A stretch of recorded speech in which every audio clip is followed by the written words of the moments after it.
back at the track at New Balance. I'm Chris Chavez, joined by Kyle Merbra, and we're immediately joined by a special guest for after the final lap. I'm joined by the world record holder, the Olympic gold medalist, the world champion in the 400-meter hurdles, CITIUS McLaughlin-Levrone.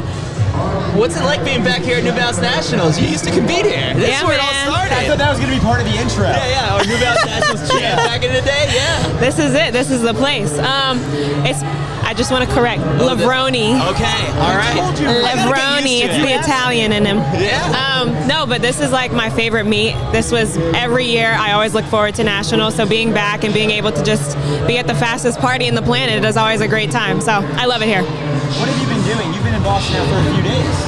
I got in yesterday just for this, and I mean, when I showed up to the track, there was just energy. Lots of people screaming and running fast, so I mean, I'm excited to be here today and tomorrow and just see what amazing times are run.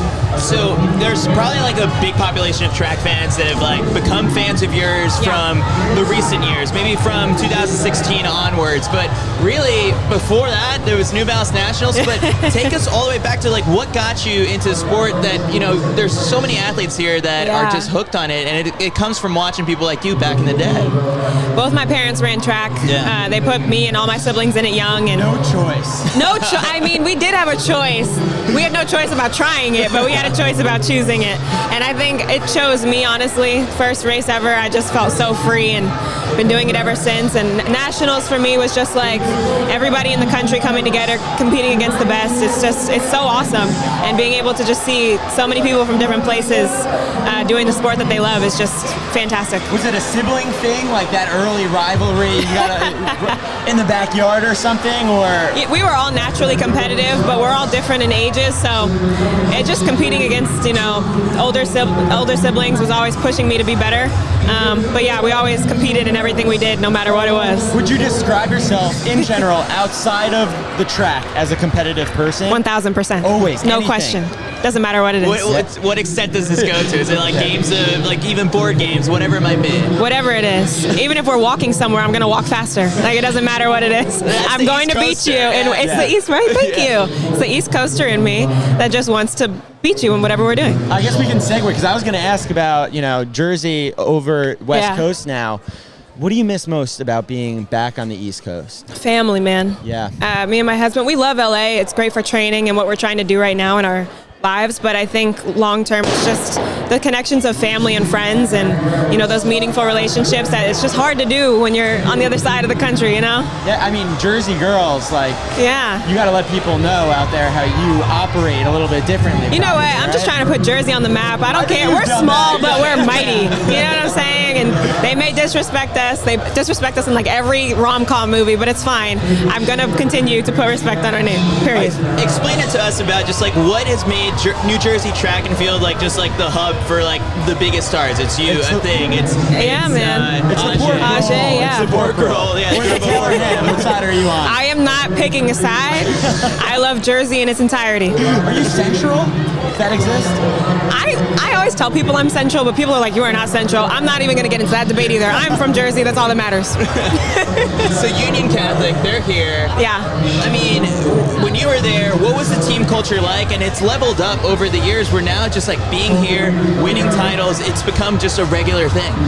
I think I got there at a great time where the women's team was really just figuring out who we were, and the men had already established themselves. And I think from there we just built a culture of excellence in all we did, and striving for that. And I think that Coach McCabe and his team have done a great job continuing that to this point. And it's awesome to see them just so dominant and recruiting people in that just take the program to the next level. Do you go back regularly, or like have you been back? Yeah, with the team? I've been back. I've seen the team a few times and just been able to see them and talk to them. Hopefully I'm going to see them again today. And yeah, it's just cool to see how much has changed. Looking back, like high school was, I don't even know how many years ago. Like, it's so weird, but I love being able to just like talk to the younger athletes any way I can and help them. So, what is there like a big poster of you like at the track? Is there like anything, or is your just name in the record books? There is like a little case in right next to our library that has like the whole Rio year basically like mapped out, and it's a cool little memory for the school, because that was like a whole school thing. You know, everyone was behind me, supporting me in that, just the first Olympics, and yeah, every time I go back, I always feel the love. I saw a video of you, it went viral, I think, like for the track went viral, you long jumping. From a couple years ago, yeah. Do you want to put any context on this one? I long jumped when I was young, and I loved it. I absolutely loved it. But when I got to high school, you know, I had to stick with the running events. I didn't have time to expand into the jumps as much because, you know, there's relays and open events and all that stuff. But one time my senior year, I was like, just let me long jump. I don't know what's going to happen. Yes. Yeah, I love long jump. Bobby, I hope you're watching. And they just were like, okay, go for it. I kind of like watched videos. Okay, like you have to hold your legs out longer, and just went for it. And honestly, I had so much fun. And you know, maybe I don't know. Say it. You're coming for the God willing, Bobby, you'll let me long jump one time. You're not scared to try other events, though. I feel like that's kind of been the theme now, last couple years, especially during the indoor season. Yeah. This year we saw you try, you know, the 60. Yeah. We've seen you in the short hurdles. The 800. Are you asking for that? Yeah. I just got a death stare. Whoa. And that's the end of the interview. No, but honestly, here's the thing. Not everyone's going to understand the journey. I saw some videos about people talking about my 60, which it is what it is. But at the end of the day, we understand why it all adds up. And you have to be able to go out there and get comfortable being uncomfortable in order to go back to your event and dominate. And I think, you know, when you go out there and try to run a crazy time no one's ever ran before, it's going to be uncomfortable. And being able to have that frame of mind of, I'm going to figure out how to make myself comfortable in this is necessary. Is it tough, I guess, during the indoor season to have to like swallow that ego and say, I know this is good for me come August? Yeah, absolutely. And you know, like, it's not always fun, but I think it's worth it, and it's a part of the process. And honestly, for me, I felt like it's helped build my character as not only an athlete, but as a person. And so I kind of love the challenge now of, okay, I don't know exactly how to do this. I'm not made to do this, but I'm going to try my best in it. And whatever happens, I know it's going to work towards what we're trying to do. How quick were you to buy into Bobby's plan? Because it's like his resume and the credentials and everything like speaks for itself. But that first ever meeting that you had with him where you're like, hey, like, was it, can you remind me, I guess, like, did he approach you? Did you approach him? How did that all come together? Yeah, I approached him. I saw him on the track one day, and we sat down and had a meeting, and I just kind of expressed like my hopes and dreams and goals as an athlete, and he said that he could make those happen. And I think it always takes time to build that rapport with a coach and that trust. But once I started seeing the results as time progressed, I just knew he knew what he was doing. And I think I haven't doubted him since that first year, and now we're along for the ride. Is there an element of him having to figure you out as well? I think he did. The first year we were trying to figure each other out, but once he realized in many ways I'm a lot like Jackie, it was like, oh, okay, I've played this game before, I know how this goes, and now we understand each other very well. You, as a student of the sport, do you ask him questions about just sort of like some of the history and things in the past that he's done, maybe with like Allison, with Jackie, just like for you and like what you can take from those grades? Yeah, absolutely. He tells me stories all the time about things that happened, how things played out, why he did things, why he didn't, and it's just cool to have a coach who's been in those positions and has seen the results of that and can implement things that'll work for me now. And I learn a lot about just his heydays and things he's done, and it's cool to be a part of his history and his future. Now, you grew up running track at a young age. Were you a track fan? Did you have posters of athletes on your wall? Maybe actual posters, maybe not. Why don't they have more track posters? We can talk to New Balance. Can we talk about this? Yeah. Okay. I would have, but I absolutely love the sport. I loved watching the Olympics. I loved watching them run, and I knew I wanted to hold that flag behind me one day and just represent our country well. So yeah, I would say I was a huge fan of the sport and am to this day. Like, I'm about to go watch NCAAs after this. It's right over there. We have it on the side. There you go. If anything crazy happens, I'm we'll going to peek look over occasionally. Yeah. When you were talking about just like those conversations and how you expressed to Bobby some dreams that you still have, and it's kind of crazy because like you've accomplished so many of other people's dreams, right? As someday setting a world record or winning an Olympic gold medal. Like I don't necessarily need you to vocalize what some of these unfinished business and boxes you have to check, but is that a challenge for someone at your level to try and think of the next challenge and what you want to accomplish, or is it just sort of like maintaining that greatness and elevating it? Well, I think it's important to know that no race I've ever run has been perfect. And so there's always something I could do better. We don't even know what's actually really possible, and I think we're starting as in this generation of athletes to kind of figure out, oh my gosh, we can break this barrier. We can get under this, second or millisecond, whatever it is. So for me, honestly, it's going out there and continuing to better myself, give all the glory to God, and just push myself to my limits until I can't anymore. Is there a race that still haunts you to this day? Not to bring up some tough memories, but like, is there a race where maybe it's not the complete haunting, but one moment in a race you're like, I think if I would have done that differently. Oh man. Yeah, the least mistakes. Maybe that 1% that it was like, oh, that would have been different. I mean, I often think back to Doha 2019 and just stuttering on that 8th hurdle. Would it have made the difference? I don't know. But I think that's one of those things that encouraged me to want to work on my hurdling skills and work on my step pattern and all of those things. And, if I could have gone back and changed it, I can't say that it would have made a difference. But it's one of those things I'll never know. And I'm just going to use that as motivation in the future to hopefully not do it again. So over the past 2 months, it's kind of crazy. I've had the chance to sit down with Dalila and with Femke. Now I'm here with you, and I asked them each what happened to the 400 hurdles that has elevated this thing, that you guys just totally changed the game. Yeah, man. And Dalila told me, it was like, we turned it into a sprint. Yeah. And the splits it takes to get even into that first hurdle, you're just attacking it. Femke totally agreed with it. From your perspective, what totally changed? Yeah, I can't disagree with that. I think we did take it to another level where you have to get out and you have to run it like it's an open 4, and that's why the hurdling is so important, because we are going to take it out and you're going to see, how well you can hold on at the end. And I think, people are just getting more comfortable with their stride pattern and all those different things, and it's making it exciting. We're making the 400 hurdles exciting, which is really cool. Is there an element of like you have to be turning it into a sprint in order to do the stride pattern that you're aiming for?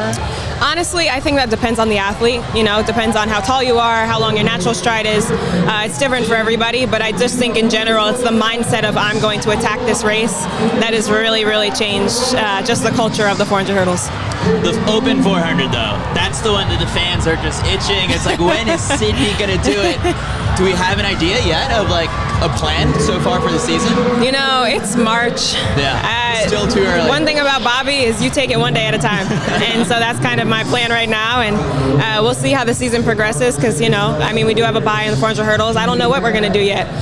But I know that is something that people have talked about a lot. And so much. I haven't ran that in a few years, so I don't even know what that would look like. But do you go over hurdles at this point of the year super regularly, or is that something that kind of builds in? Like you stay in touch? Yeah. Like, what does that progression look like? I can't give you all my secrets now. Y'all are asking a little too many questions. A little too many questions. All right, this is holding up. I like it. No hurdles yet this entire year. All right. That's what we'll assume. The photo that was posted, I think the other day, you took it of the training group. It looked like the Avengers. Yeah, not the Avengers. What is the culture of that team like? It's got to be one of the most fun practices to attend. It's such a great group. We have such an awesome group, just full of not only amazing athletes, but amazing people. And, I can't tell you too much because our group is working on some stuff, but it's really cool to be a part of the culture and just so many driven young people who are just trying to change the sport of track and field. What I love is just the fact that it's like the best case scenario for us is to just go out to the track that you guys are practicing at and watch from the fences or something like that. That's the only intel we'll be able to get. I don't even know what we're looking for the majority. Yeah, probably. So, all right, jumping back, thinking about 2019, but then also this past year, and to us it looked like a perfect race. But to you, is it more difficult to go into the off-season when you just nail it at the end of the year? Is it harder to get up? What do those couple weeks of off-season look like? Yeah. No, I think after a season like that, you just have to decompress. You let your body just relax, your mind relax, because there's a lot that's going on. You're thinking about the race. Could I have done this? Could I have done that? And just you have to detach, and then you come back and you refocus, and then you start working back in. But I think a lot of athletes get burnout because they're so amped up to go back in immediately, and it's such a long season. You have to be patient, and I think for us, we do a great job of just taking those breaks and then getting back into it when we're ready to get back in. Do you have a hard time shutting off outside of practice? No. The second you're done with practice, Yes. you're good. How do you do that? Did you struggle with this? Oh, I was obsessed. I couldn't stop thinking about it. Really? Yeah. I mean, it's great because I feel like my schedule, I have other things going on, so I can't just focus on track. You know, there's sometimes meetings or photo shoots or stuff with my husband, so it's easy to just shift my focus somewhere else. But there are times where it's like you're thinking about a workout or a meet coming up, whatever it is, but I have to remember that my life is not just track and field. And, you know, I love spending time with my husband. I love going to church. I love reading my Bible, all those things that just help bring me back to the center of, like, I'm not just an athlete, you know, and being able to detach is so healthy and so necessary. And you've got an acting career now, I guess, after the SportsCenter commercial. The reviews have been good on it. Thank you. Yeah. It took about 50 tries, that but really? we got it. Well, what was going on? That wasn't your fault, right? No. They just need a lot of different takes. Sometimes Yeah, they switch up the angles. lines, Yeah. angles, all that stuff. It was so much fun, though. And I was just, like, so happy that track and field got a little spot, you know what I'm saying? So it's cool to kind of just immerse ourselves in that world a little bit. I like that. Yeah, I feel like you've done a really good job of starting to transcend beyond the sport. I mean, is that stuff really fun for you? Or? It is. Yeah. It is. I feel there's a little sense of responsibility just to continue to push our sport forward, and I take full responsibility of that, and I want to be able to continue to do that. I think I could have done it more in my earlier years, but I'm taking responsibility for it now, and so these are cool opportunities that I need to leverage for sure. What's the thing that you want to do? It's like go to the Grammys or, you know, meet someone, be in the movie. No, Like, I what tell is it? people. I told my agent this in the car. I want one Barbie. I don't even need a line of Barbies. I want one Barbie that looks like me that I can give to my daughter one day. That's all I want. That's it. I think I can make that happen. An Olympic year. Sydney Barbie. Thank you. That's all I want. I think it's going to happen. Thank you. Yeah, now that you put it out there. I'm It's gonna praying. happen. We'll Yeah. tag Barbie in it. Yeah. There we go. That's it. All right, Sydney, final question before we let you go so you can watch some of NCAAs over here. But what are you most excited about in just this time of the sport that we're in right now? Yeah. We're coming off of Olympics, so World Championships, Worlds this year, Yeah. Worlds the year after that, Olympics next year, Worlds the year after that. Like, there's no breaks. No, man. I from the athlete side, it looks like a lot, but I'm just excited about the momentum we're going to gain as a sport, especially heading into these next two Olympics. I think there's so much opportunity to grow the sport of track and field, and I think that's what excites me because we have so many amazing athletes doing so many crazy things right now. So, What can fans do if they're like, I love the sport, I want to see the sport grow? What do you do? How can everyone else help make Yeah, that man. push towards, I guess, 2028? honestly, if I'm being honest, I think it starts with us first. Yeah. Not just the athletes, but the federations. And from there, you know, we bring the fans along. So honestly, I think it starts at the top and it works its way down. So 2028 Olympics in LA, they better not introduce you as LA's own. It's always New Jersey. Jersey's own, living in LA. Yeah. That's it. All right, Sydney, I appreciate you taking the time for this. I'll let you get to watching some NCAAs and really taking in all the festivities here at New Balance Nationals. Appreciate you guys. Thanks for having me. So much. Thanks, Sydney.